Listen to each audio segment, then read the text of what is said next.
Attention, forte baisse sur les matières premières. Alors, malgré un euro-dollar qui reste toujours hyper favorable et haussier pour toutes les matières premières agricoles, on a quand même cet après-midi une accélération à la baisse qui a cassé des points, d'où cette vidéo. En blé, on avait un point très stable qui s'était formé sur un niveau de 183,25 que je suis en train de vous tracer ici sur le Mars.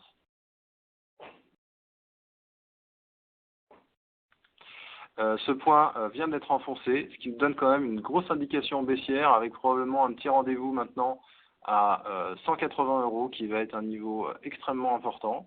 En ce moment, le marché trade sur Mars à 182, comme vous pouvez le voir ici. Maïs, toujours une tendance de fond très molle avec un décrochage lent mais sûr du cours qui va peut-être nous envoyer jusqu'à 162. Qui est le plus bas historique de l'échéance, donc attention, on est vraiment sur une très très mauvaise dynamique pour les céréales. La seule chose positive, ça vient du marché du colza, qui essayait depuis 2 jours de retourner dans sa tendance haussière, et pour l'instant le mouvement échoue. Cependant, on reste quand même, vous voyez, dans une dynamique depuis septembre plutôt haussière, et on va dire qu'il ne faut pas paniquer tant que le cours reste au-dessus de 377,50. Voilà. Mais encore, on est quand même sur une baisse aujourd'hui sur l'échéance février de 5 €. C'est quand même violent. Donc ça peut venir finalement assez vite en fin de journée. Je ne pense pas, mais peut-être dès lundi. Donc voilà pour ce point de marché. Qu'est-ce qu'on peut dire sur les autres céréales? Le blé américain profite peut-être d'un coup de déprime après Thanksgiving.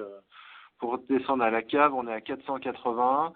Tout ce qui est soja, tourteau est au plus bas, alors que la graine, elle, commence à repartir. On voit quand même qu'il y a une tentative de franchissement. Là, on est sur une résistance importante, mais si ça pouvait passer maintenant au-dessus de 880 $ la petite tonne, ça serait plutôt un signal de hausse pour la graine de soja, pas pour le tourteau, qui pour l'instant est bien à la cave. Et sur le maïs américain, on est aussi sur des niveaux extrêmement bas, 373. Voilà, je vous souhaite à tous un bon week-end ou un bon début de semaine si vous m'écoutez lundi. À bientôt.